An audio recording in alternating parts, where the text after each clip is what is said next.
Okay, well, let me tell you, Chris, today is Tuesday, right? Yeah. And through the election, we had a segment we did every Tuesday called Tuesdays with Morris, where we get Dick Morris, and he would give us his opinions and stuff. Right. And then I realized that we're not doing that anymore because the election's over. And I thought, who could we get on Tuesdays that has been banned from Fox News? Yeah. And I thought, what about Ann Coulter? I haven't seen her on Fox News a long time. Yeah. And thank the Lord she was available because she's kind of busy. Yeah. And I think she may be on the phone right now. Ann Coulter, are you there? Hello. Yes, but I was banned for taking America's side on immigration, not for getting my predictions massively wrong. Oh, for taking America's side. See, I like that. She's already pre-thought that. She's America's side. Well, I tend to agree with you, as you know, on the subject. But welcome to the program, Ann. Happy Tuesday. Thank you. So good to be here. Well, listen, I want to tell my listeners that today is a very special week in the life of Ann Coulter and the friends of Ann Coulter, because today, Ann, not today, this week. This week, in fact, this entire month. This month is your birthday. Birthday month. Okay, I know it's this week, but you're celebrating your birthday, and you look so great that you're not one of these people who says like, oh, I don't want to celebrate my birthday. You look fantastic. I'm not going to ask your age, but you look great, and this week is your birthday.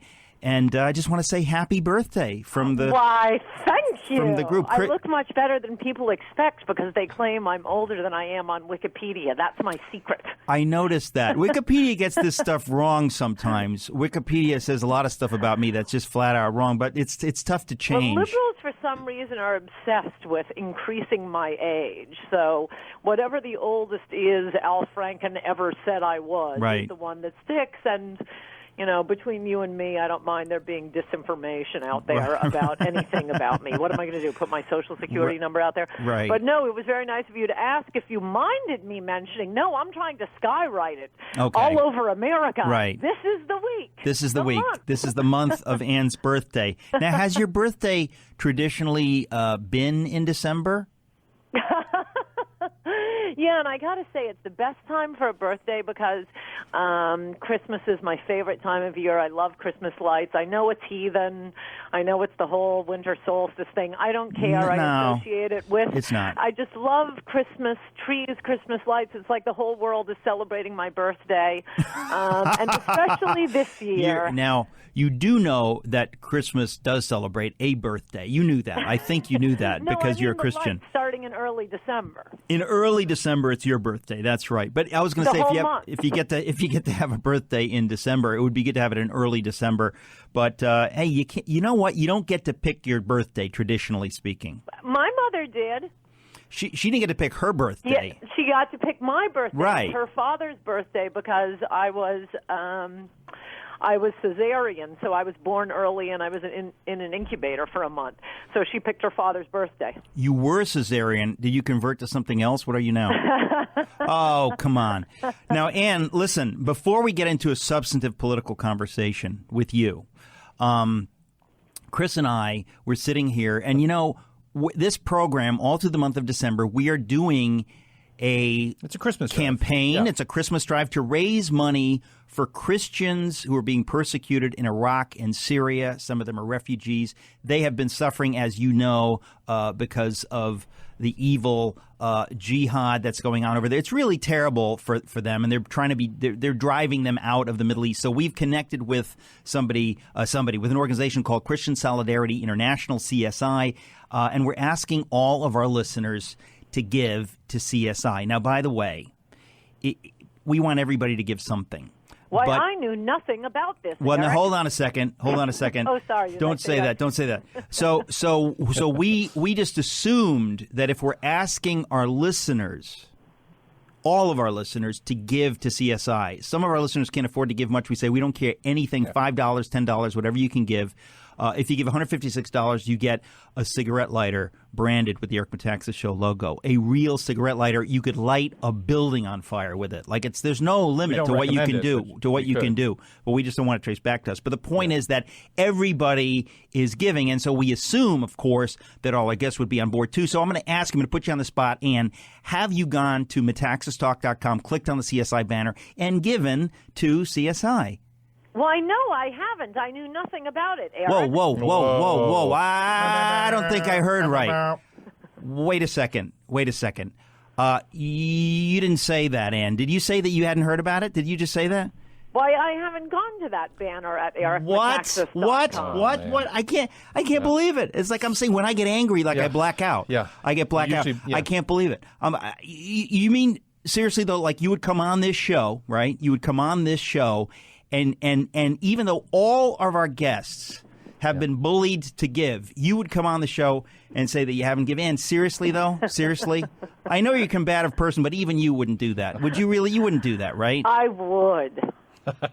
I would. I'm totally humiliated and horrified. That's so bad. That's so bad. I will say, as I am well known for being a philanthropist? Preferring to give to Christians in America. Yeah. I will say anything Eric Metaxas is associated with, if it has, it's going to be good. So you can trust that, unlike the UN, 90% of your money will not be going to refurnish Eric's office. Right. That's right. I'm quite sure of that. We put a cap on it at 40% goes into office furniture, and the rest goes to the children. Okay, well, anyway, so of course we're doing this beautiful thing with Christian Solidarity International. If you go to Metaxas.com, you click on the banner, you can give to them. And Ann, no kidding, for people who give $156, like they get all this stuff, blankets and mattresses and all this whole thing. If somebody gives at that level, we send them an Eric Metaxas Show cigarette lighter bottle opener combination. You do not. Yes, we do. Yeah.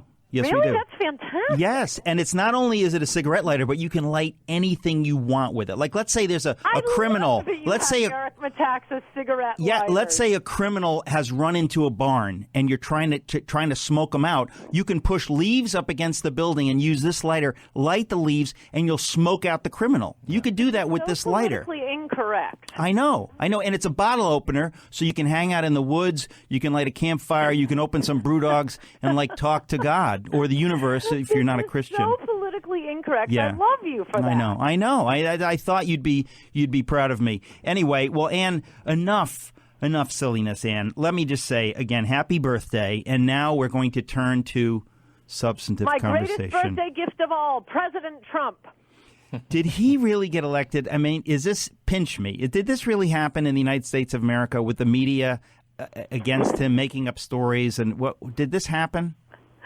I know, it is unbelievable. I keep reliving it. It's so fantastic, though. I mean, I have instructed fellow Trumpsters, we can't gloat forever, so I'm proposing a limit on how long we gloat of 3 years. And after that, that's it.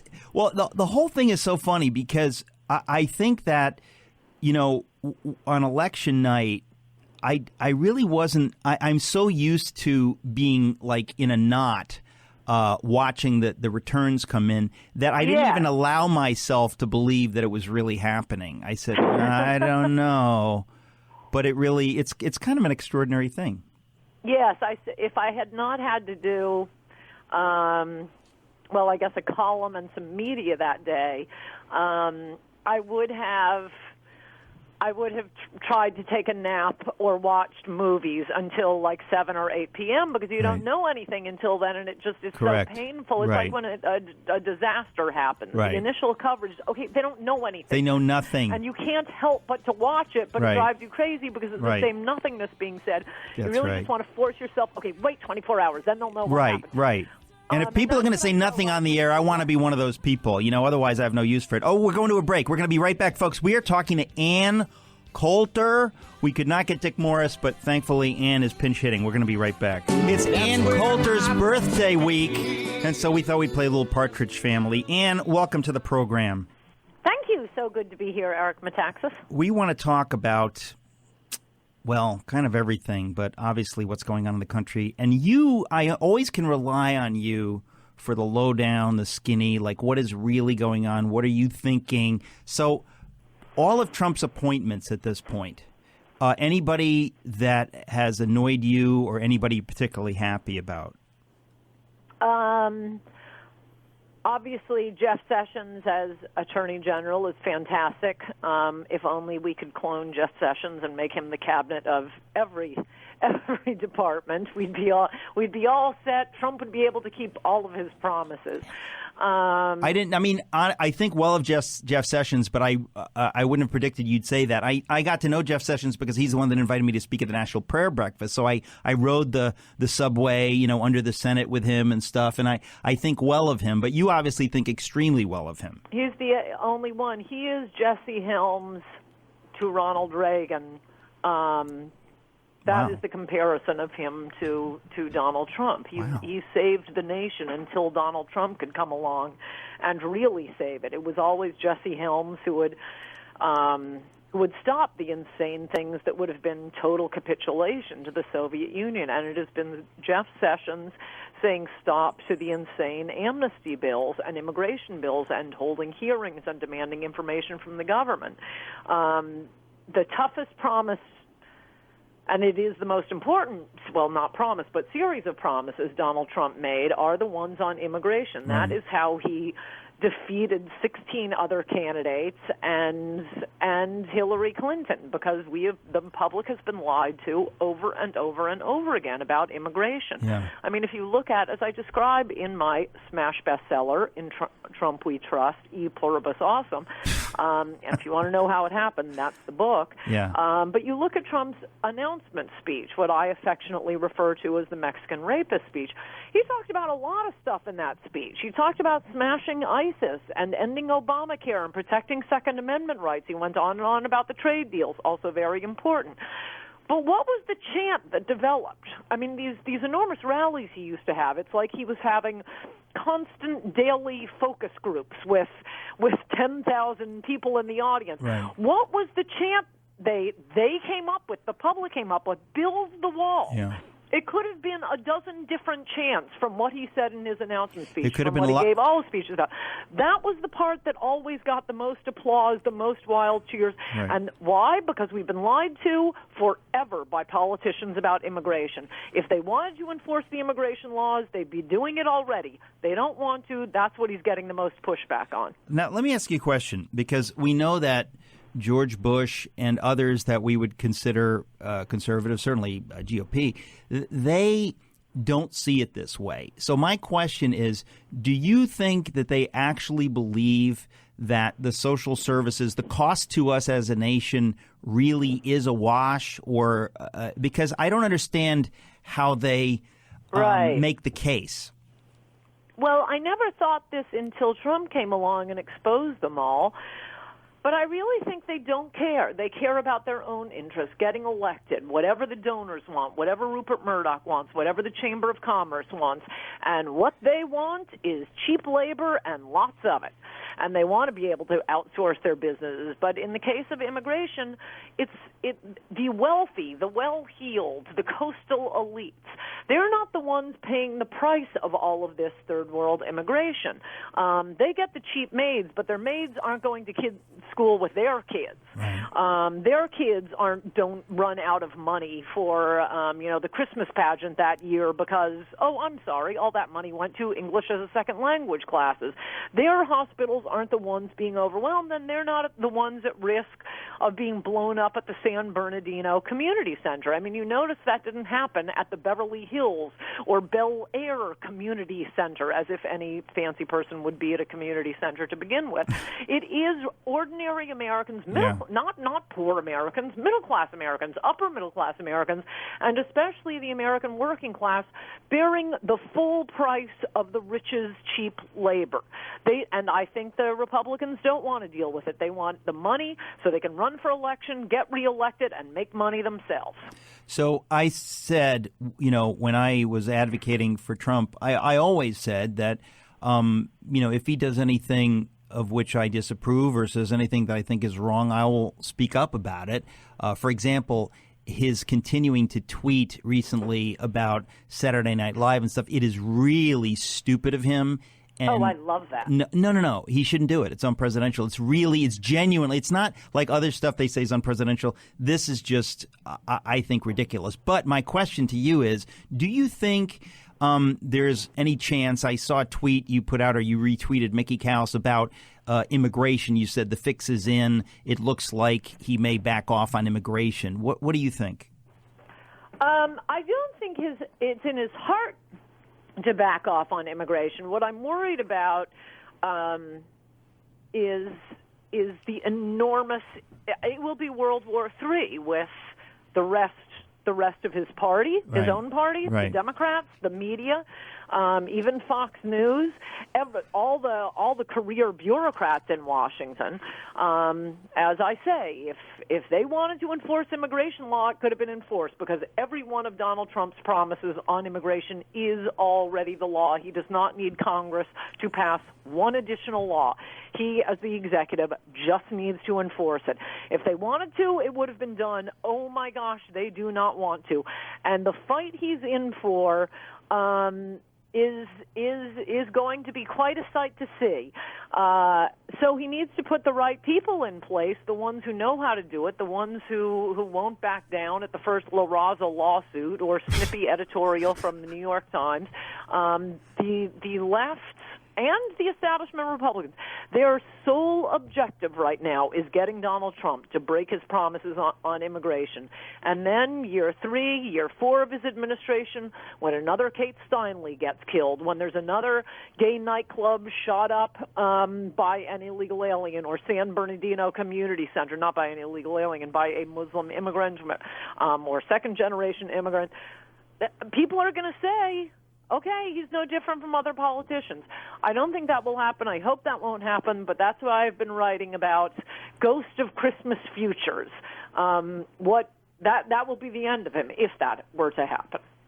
And what about Secretary of State? Why do you think it's taking so long to find somebody? And I have to tell you that I have been horrified to see John Huntsman floated. Like, of all the people, he makes Romney look like Giuliani to me. What do you think? I mean, John Huntsman. I have no idea what's going on. I do think one thing about Donald Trump that he has not gotten enough credit for is he's a genuinely nice person.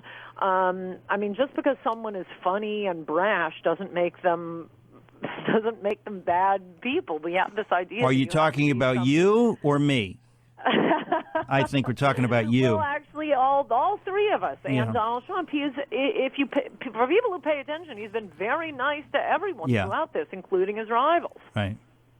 Well, that's true. No, that's true. And I thought it was extraordinarily gracious and correct that he would be. I mean, it's not only gracious and correct, it is wise. It is wise politics, to be seen with Mitt Romney or whatever, to say to these people, listen, I won, but, if you have any wisdom, you can give me. But I still find it interesting that he hasn't yet picked a Secretary of State. And I guess I automatically thought it would be Giuliani or somebody like that.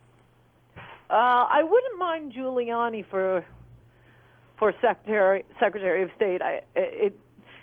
Giuliani, obviously, New Yorkers love him for how he saved the city. He's very smart. He's very articulate. He's strong and great on crime and great on terrorism. But he did make New York City a sanctuary city. So if he's any place near the general issue of immigration and illegal immigration, I would not be terribly happy. But that's not really the Secretary of State's job. The Secretary of State does have to do a lot of things involved with immigration. He has to repatriate, force countries to take their criminals back. He's the one who would enforce the Muslim ban. He has to really control all of these embassies, just issuing visas willy-nilly to people who are going to require lots of government services and may not particularly like America. And you don't think, I would think that he would be pretty good at that kind of thing. I think he would be. That isn't particularly involved in building the wall. It's Department of Defense's job to build the wall. Maybe Homeland Security, but Department of Defense, it is the commander-in-chief, and as the name of the agency suggests, defense. It is to defend America, Secretary of Defense. We're going to Syria or Ukraine. Folks, we're going to be right back with Ann Coulter. This week is her birthday. We'll be right back. Hey there, folks. It's the Eric Metaxas Show. I'm talking to Ann Coulter, and this week is her birthday. Ann, happy birthday. Thank you. you? It's. I want to talk to you just about what's going on out there, because the news. There's so much news. Do you feel that?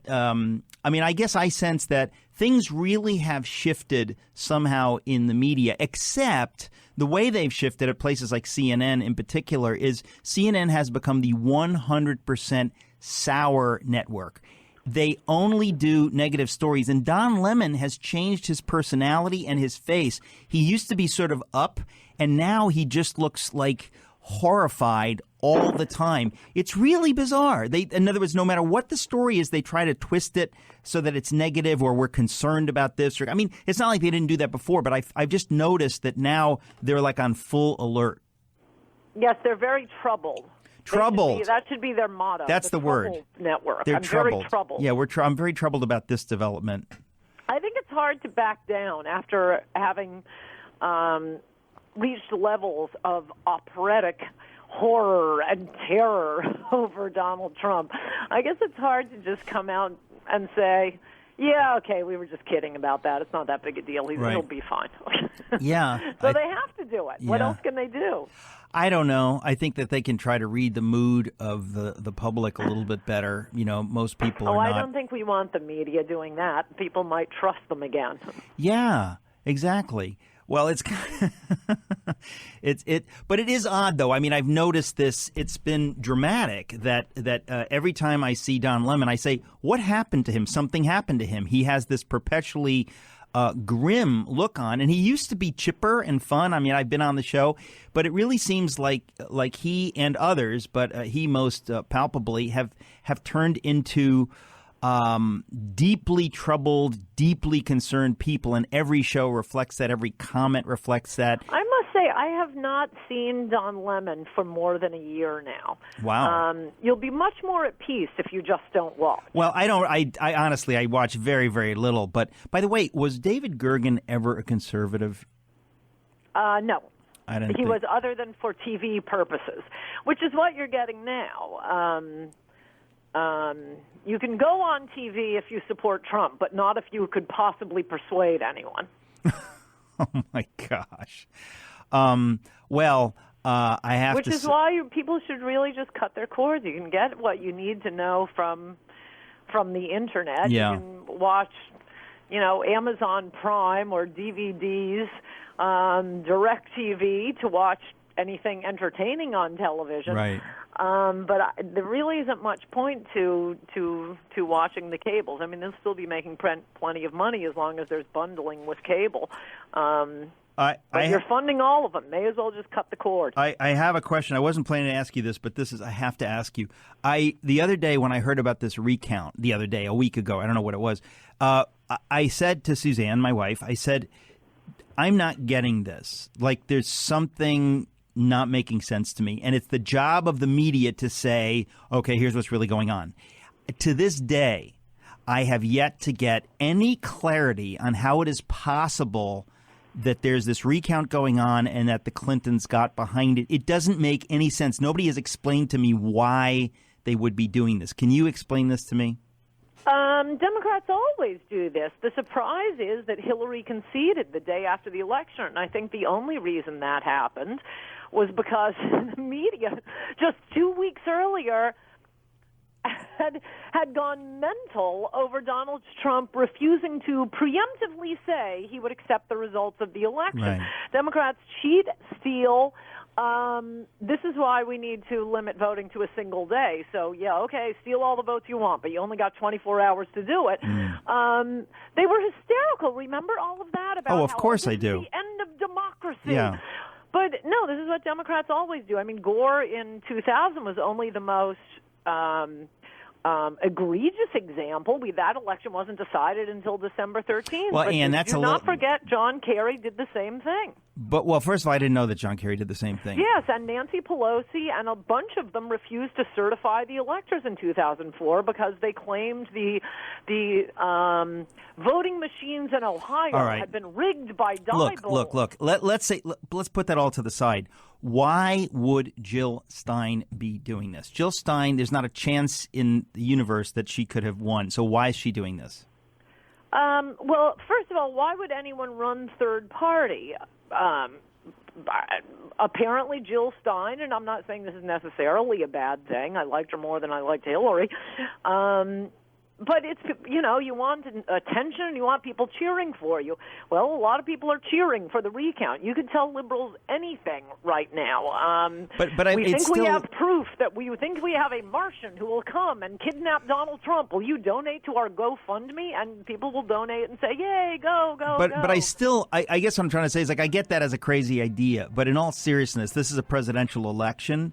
So the idea that they're doing a recount, it's looniness. I mean, it's the weirdest. It's just so weird that I'm trying to. There must be something I'm missing, I guess, is my point. Now we're going to go to a break here, but when we come back, I feel like I'm missing something. This is like a recount. It doesn't make any sense. We'll be right back. Hey, folks, it's the Eric Metaxas Show. I'm talking to Ann Coulter, and this week is her birthday. Happy birthday, Ann. Thank you. All month. Let me ask you, because I was talking about this recount and saying how I don't get it. The reason I'm even bringing this up, or one of the reasons I'm bringing it up, is that there are a lot of Democrats that I wouldn't vote for, but there are very few Democrats that I fear as really being nefarious. And I feel that the Clintons are they're nefarious.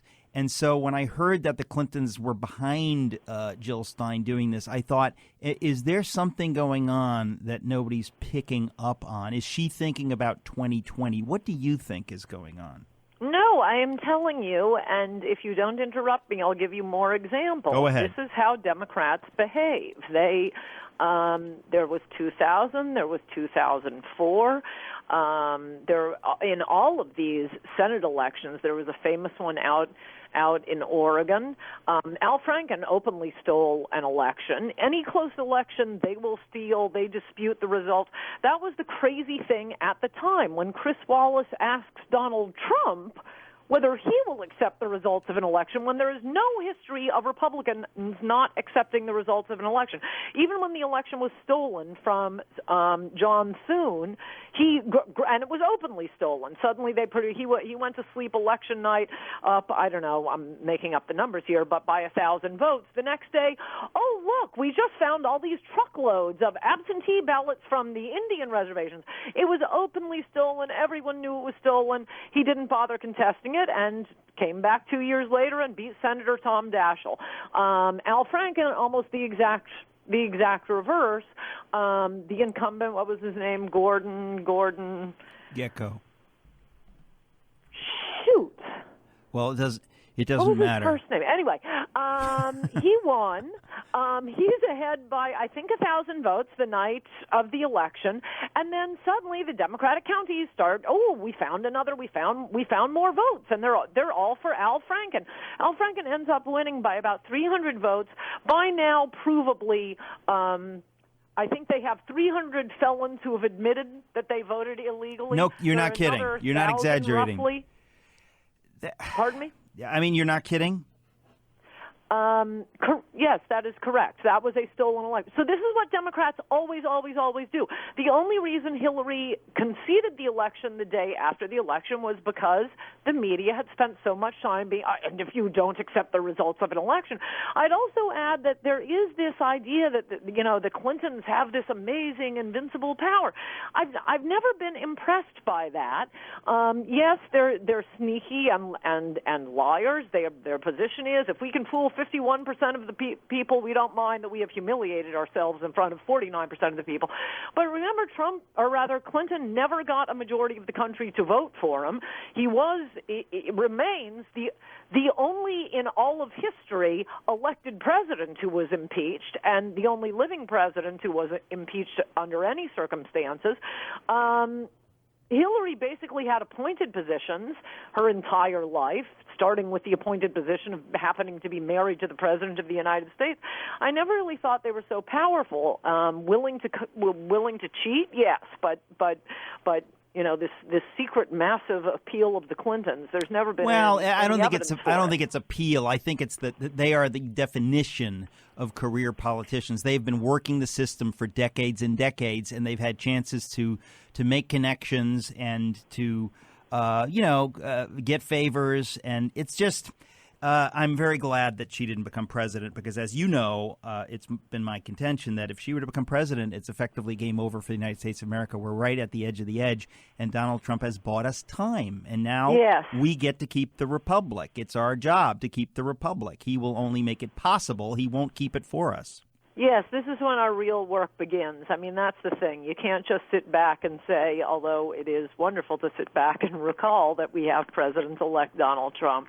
But it's not a done deal. He's got to keep his promises. Otherwise, and I think this is worth pointing out, if nothing were to happen, if we didn't take one more immigrant, but all that happens is the immigrants we already have turn 18 and are eligible to vote, Trump loses in 4 years. Most of those battleground states were decided 48-49. We are on the razor's edge of the Democrats overwhelming America with third worlders to vote for them.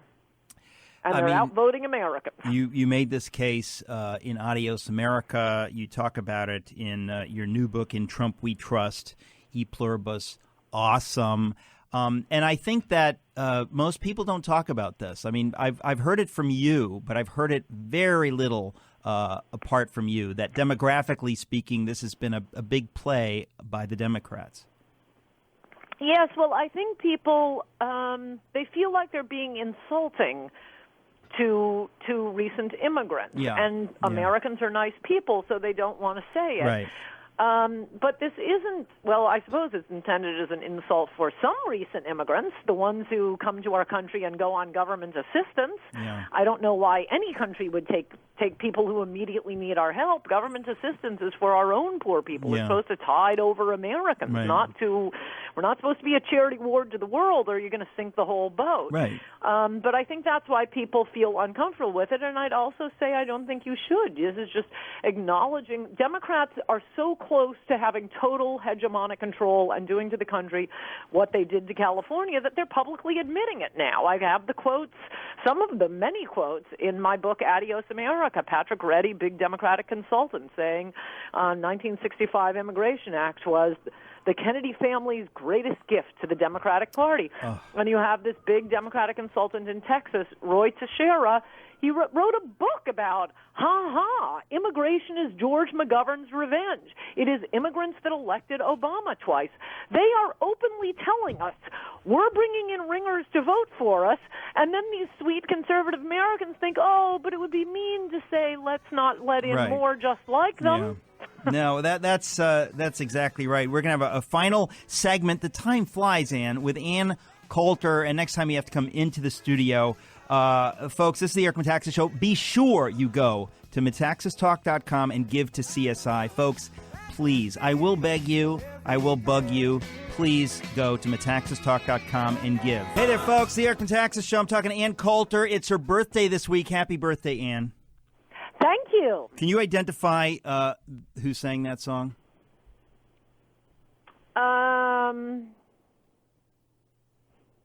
That's an old one. It's an old. Well, I'll just tell you, it's Orleans. But you never hear like. Who is it? Orleans. Oh yeah. Yeah. Oh yeah. Hey, I've got a question. Are you going to the inaugural? I wasn't planning on it. I'm like Trump. I don't like parties. You don't like standing in the cold? And watching. Well, I will of course cheer him on, but I have no plans to at the moment. I've never been to. Now, what's the difference between an inaugural and inauguration? I guess the inaugural inauguration goes before the events. So it's the inaugural ball. It's an adjective. Right, it's an adjective. Whereas the inauguration is the actual event where he is sworn in. Right. So So the surrounding events, the parade, it's the inaugural parade, it's the inaugural ball, that sort of thing. No, I know what inaugural an adjective is. commemorative plates, that sort of thing. Right. Thank you. I know what an adjective is. You need to back it up some, sister. Now, listen, but it is interesting that this is going to be happening in a little bit over a month. It is amazing. It's as if Trump is already president because he's been doing all this stuff. Do you have any trouble with what he did with Carrier? Because some people are making noises like they're upset with it. Oh, that's insane. It's fantastic. Well, a number of conservatives have made it sound like it's Solyndra or something. What I mean, it's clearly fantastic that these people have their jobs, but what do you say to conservatives who say he's messing with the system? Because, by the way, Sarah Palin came out and criticized it. Yeah, I don't understand that. No, the Wall Street Journal would criticize it, and they did. That I understand, because they don't care about the American people. They only care about the bosses and the plutocrats. And if it's good for business to ship businesses abroad, but to be honest with you, I don't think it is good for business. I've been meaning to write this column for a while, but what with everything else going on, haven't had the opportunity to. For one thing, I don't think prices for goods really do go up that much. When under Trump's America, he'll be cutting a lot of regulations, which make it very hard to hire Americans. He'll be cutting a lot of taxes, which makes it hard to hire Americans.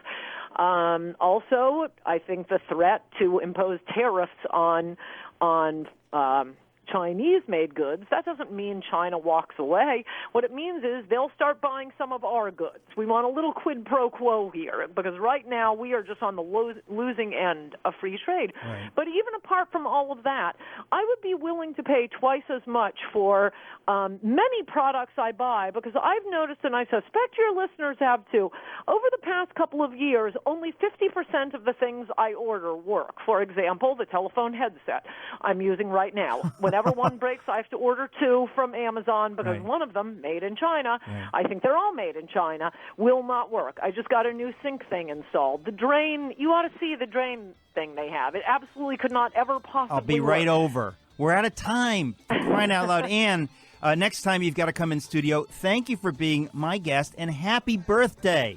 Thank you. Good to talk to you. God bless you, Ann. Thanks for listening, folks. That's the show.